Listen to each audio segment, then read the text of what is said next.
My name is Clover Hogan. I've been on this planet 21 years, and I've spent the past 10 trying to save it.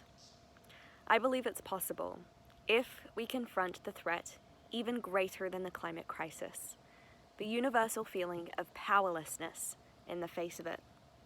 Having worked in both classrooms and the boardrooms of Fortune 500 companies, I've heard many stories on repeat.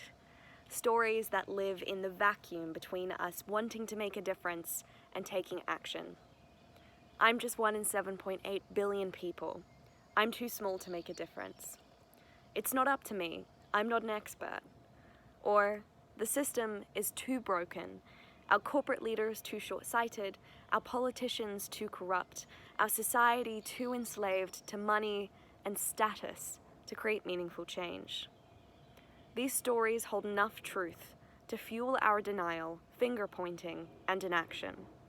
Coping mechanisms when faced with a terrifying reality. We're told we have a decade to avoid runaway climate change. When natural systems start changing so fast, there is nothing we can do to stop things getting worse. We humans are supremely well equipped for fight, flight, or, with climate change, fatalistic acceptance. However, it is not too late. We have more than enough money, resources, and intelligence to deliver the solutions we've had for decades, if we understand one thing. This transformation must begin within our minds. Ardent activists, cautious corporate leaders, concerned mums and dads, and anxiety-ridden kids. We all have our work cut out. A hotter planet promises a hellish reality. The once apocalyptic predictions of scientists are now licking at our ankles. Rising sea levels, devastating flooding, extreme storms, dead reefs, air too toxic to breathe, food system collapse. We've seen the enormous conflict that results from the displacement of millions of refugees. This is but a trailer for the upcoming dystopian blockbuster. It is estimated that climate change will create 1 billion migrants by 2050.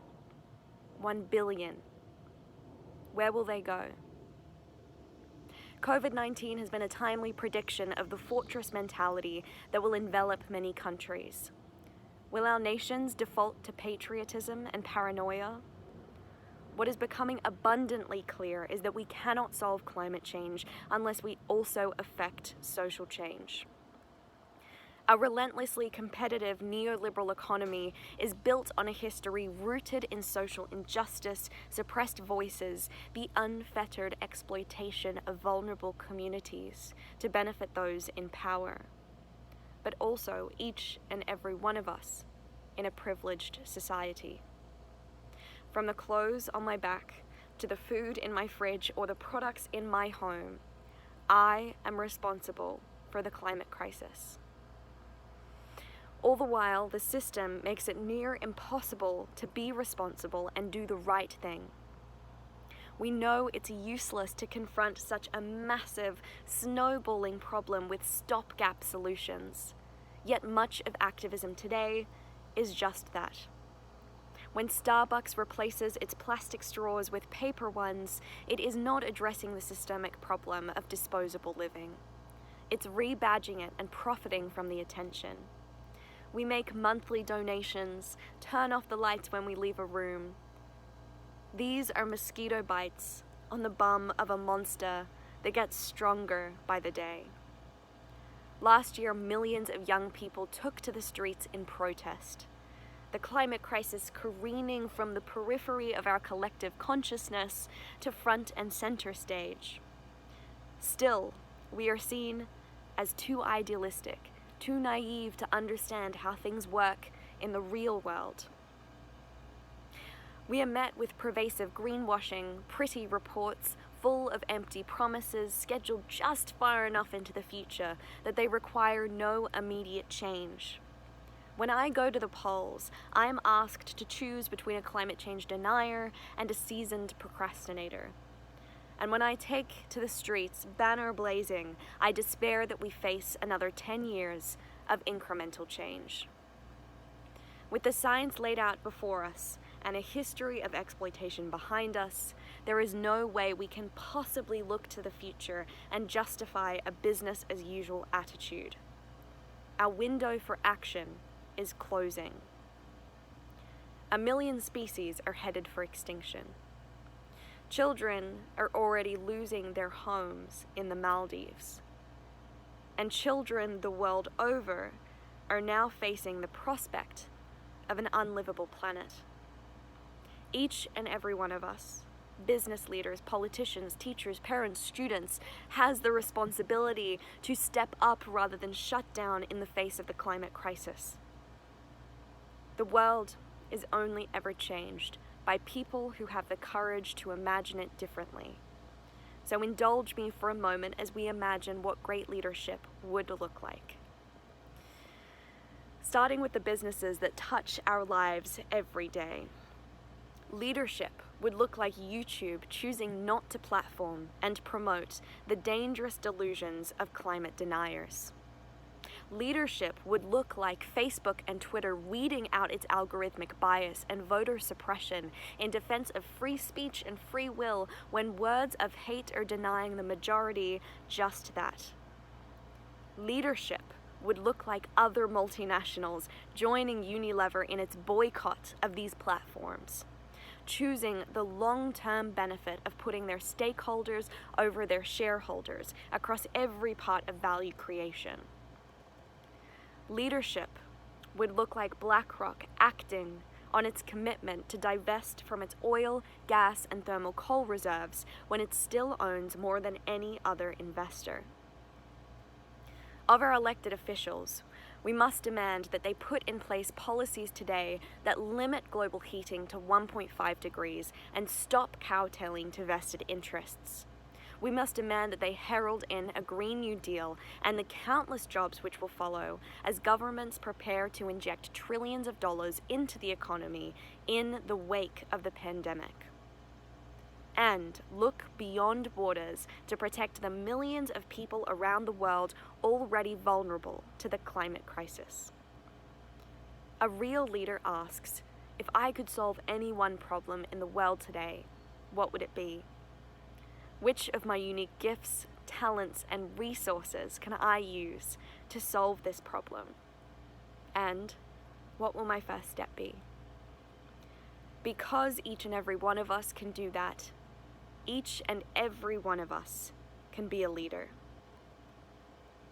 We can't afford any more would-bes or what-ifs. The good news is that while the climate crisis might be the greatest threat we've ever faced, it's also the biggest opportunity. We have the chance to rethink so much of how we live, breathe, and exist. When we transform society in this way, it will be the greatest feat in human history.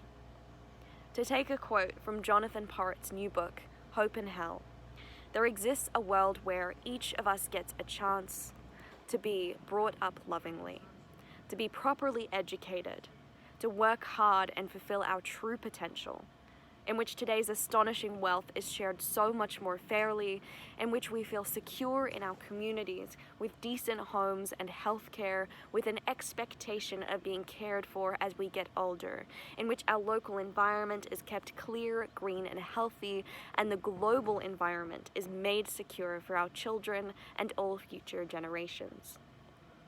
This wonderful new world is possible. I would ask you to close your eyes for a moment and imagine it. Bring this world into vivid focus.